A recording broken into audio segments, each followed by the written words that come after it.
Hello! Aujourd'hui j'ai envie de vous parler d'un des romans je pense les plus célèbres de Pierre Lemaitre, qui a obtenu le prix Goncourt et qui a été publié en 2013 aux éditions Albin Michel, et qui n'est autre que Au revoir là-haut, qui a même été adapté au cinéma en 2017, si je dis pas de bêtises. Au revoir là-haut, c'est l'histoire de deux hommes. Albert, qui est un ouvrier qui a tout perdu après la guerre, et Édouard, qui est un ancien artiste qui aujourd'hui est une gueule cassée, et qui vit très mal sa condition de gueule cassée. Ces deux hommes rentrent de la guerre ayant une très mauvaise surprise.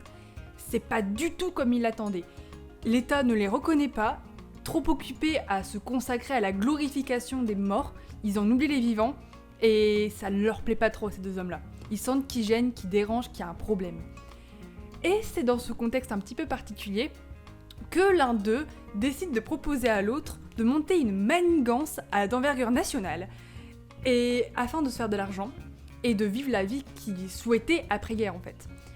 Alors, c'est ainsi qu'ils montent, malgré leur grande divergence de caractère, un projet de vendre aux municipalités un magnifique monument aux morts qui n'existe pas.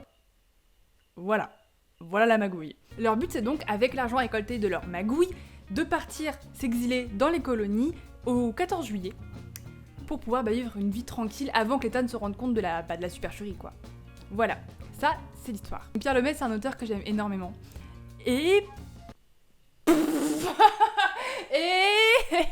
Pardon, je recommence. Pierre Lemaitre c'est un auteur que j'apprécie énormément. Et même si Au revoir là-haut c'est pas mon roman favori, je crois même que c'est le roman que j'ai le moins aimé jusque-là de cet auteur-là, il en reste néanmoins pas un excellent livre que j'ai beaucoup apprécié, que je recommande volontiers.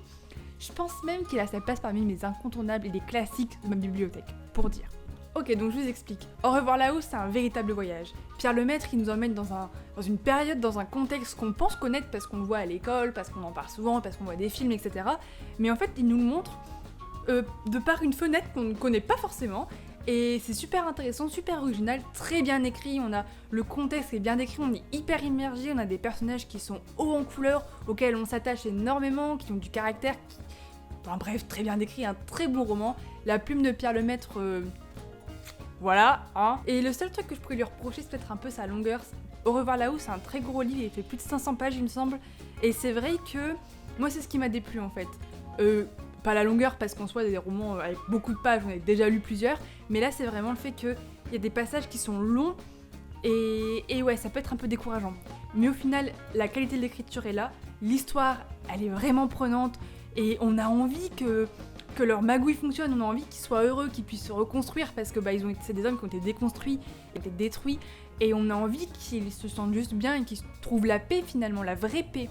Si je devais donner une bonne raison de lire ce livre, je pense que ce serait son caractère unique parce que c'est une histoire qu'on retrouve nulle part ailleurs. Enfin, j'ai jamais vu une histoire comme celle-là autre que dans Au revoir là-haut. Du coup, je vous laisse avec 2 citations extraites du livre, comme d'habitude, et je vous retrouve dans 15 jours. D'ici là, prenez soin de vous. Tchuss!